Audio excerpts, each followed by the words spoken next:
اعوذ باللہ من الشیطان الرجیم بسم اللہ الرحمن الرحیم۔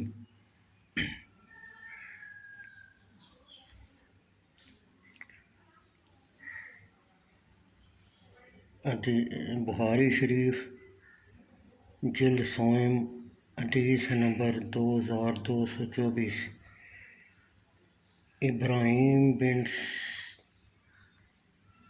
سعد نے صالح بن کیسان سے انہوں نے ابن شہاب محمد بن مسلم زہری سے روایت کی۔ انہوں نے کہا مجھ سے عروہ بن زبیر، ابن مسیب، سعید، علقمہ بن وقاص اور عبداللہ بن عتبہ بن مسعود، ان چاروں نے ام المومنین حضرت عائشہ رضی اللہ تعالیٰ عنہ سے روایت کی۔ جس وقت بہتان لگانے والوں نے ان پر بہتان باندھا، ام المومنین رضی اللہ تعالیٰ عنہ نے کہا رسول اللہ صلی اللہ علیہ وسلم نے جس وقت وحی آنے میں تاخیر ہوئی، حضرت علی بن ابی طالب اور اسامہ بن زید کو رضی اللہ تعالیٰ عنہ کو بلایا۔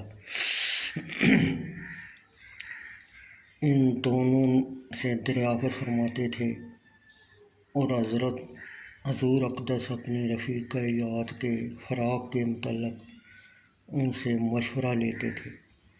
بہرحال حضرت اسامہ بن زید رضی اللہ تعالیٰ عنہ نے وہ مشورہ دیا جو وہ آپ کی زوجہ محترمہ کے متعلق ان کی پاک دامنی جانتے تھے،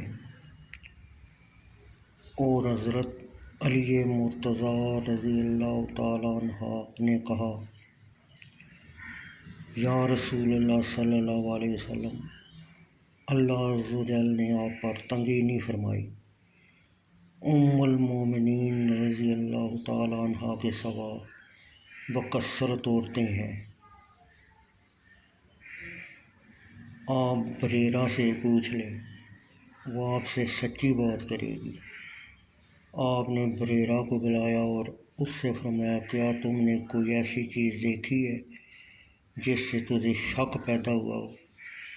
بریرہ نے حضور اقدس سے عرض کیا میں نے اس سے زیادہ اور کوئی چیز نہیں دیکھی کہ وہ ایک کم سن لڑکی ہے، اپنے گھر دال کا آٹا گوندھ کر سو جاتی ہے تو گھریلو بکری آتی ہے، وہ اس کو کھا جاتی ہے۔ چنانچہ نبی اکرم صلی اللہ علیہ وسلم خطبہ دینے کے لیے ممبر پر تشریف فرما ہوئے اور فرمایا اے مسلمانوں، وہ کون ہے جو مجھے اس شخص کی سزا دینے میں معذور جانے، اگر میں اس کے قبیحہ فعل بارے سے بدلہ لوں اور مجھے ملامت نہ کرے جس سے میری بیوی کے متعلق مجھے اذیت پہنچی ہے۔ پاک خدا، میں نے اپنی بیوی کے متعلق خیر کے سوا کچھ نہیں جانا۔ اور ام المومنین حضرت عائشہ کی رضی اللہ تعالیٰ عنہ کی پاک دامنی کا ذکر فرمایا، اور ابو اسامہ حماد بن اسامہ نے اشام بن عروہ سے روایت کی۔